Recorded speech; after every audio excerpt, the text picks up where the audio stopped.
सुख शांति में रहे तो बधा हाथ जोड़ीने श्रद्धा थी बोलजो। लोका समस्ता सुखिनो भवन्तु। लोका समस्ता सुखिनो भवन्तु। लोका समस्ता सुखिनो भवन्तु। लोका समस्ता सुखिनो भवन्तु। लोका समस्ता सुखिनो भवन्तु। लोका समस्ता सुखिनो भवन्तु। धर्मं शरणं गच्छामि। धर्मं शरणं गच्छामि। धर्मं शरणं गच्छामि। ધર્મં શરણં ગચ્છામિ ધર્મં શરણં ગચ્છામિ ધર્મં શરણં ગચ્છામિ ઓમ શાંતિ શાંતિ શાંતિ. તો બધા જ ભક્તો હમણાં આરતી રહેવા દેજો. 2-5 મિનિટ માટે ખાલી પોતપોતાની જગ્યા પર કાલની સૂચના માટે કોઈ હમણાં ઉઠે નહીં, પ્રસાદ લેવા વગર જાય નહીં. ખાલી કાલની સૂચનાઓ જરાક સાંભળી લેજો 2 મિનિટ માટે.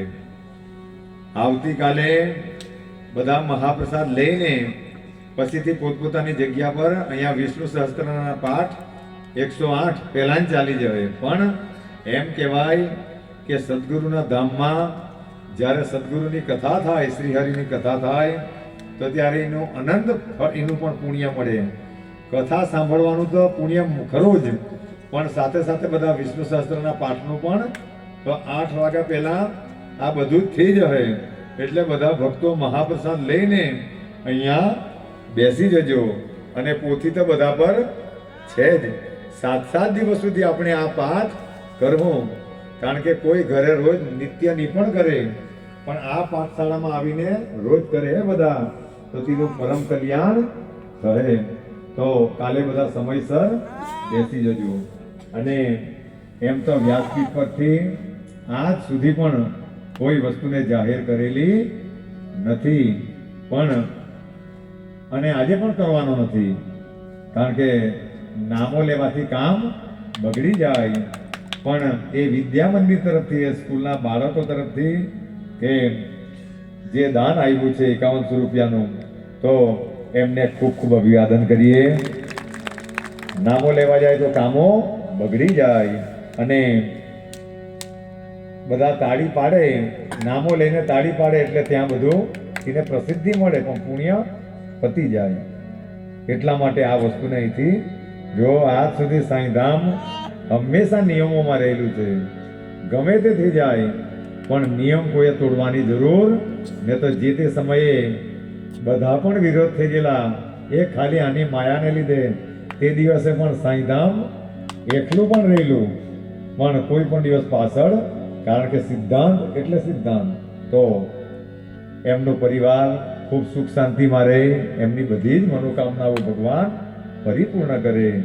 કારણ કે આ ભગવાનના ખેતરમાં વવાઈ ગયું.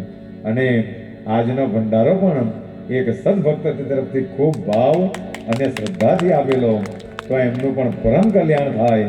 એમના પરિવારનું પૂર્ણ. જુઓ, આ મજાઓ નામો લેવાય એટલે મજાઓ બગડી જાય.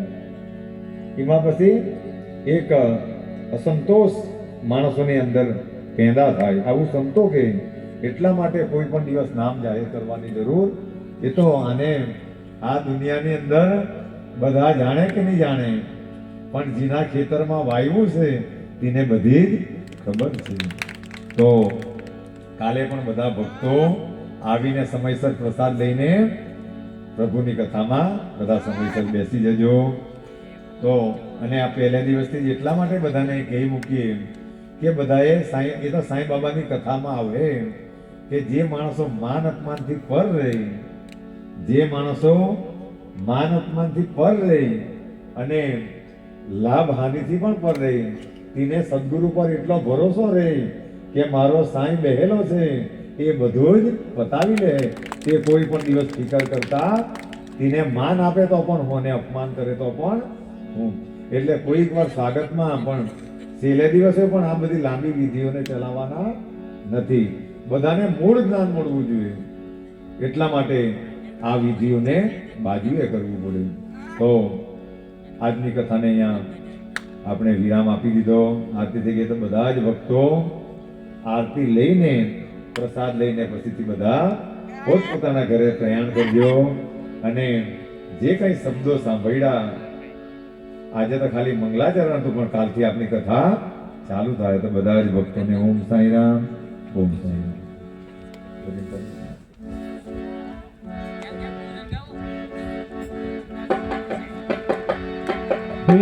રસિયો રૂપાળો રંગ રે ગીર જાઓ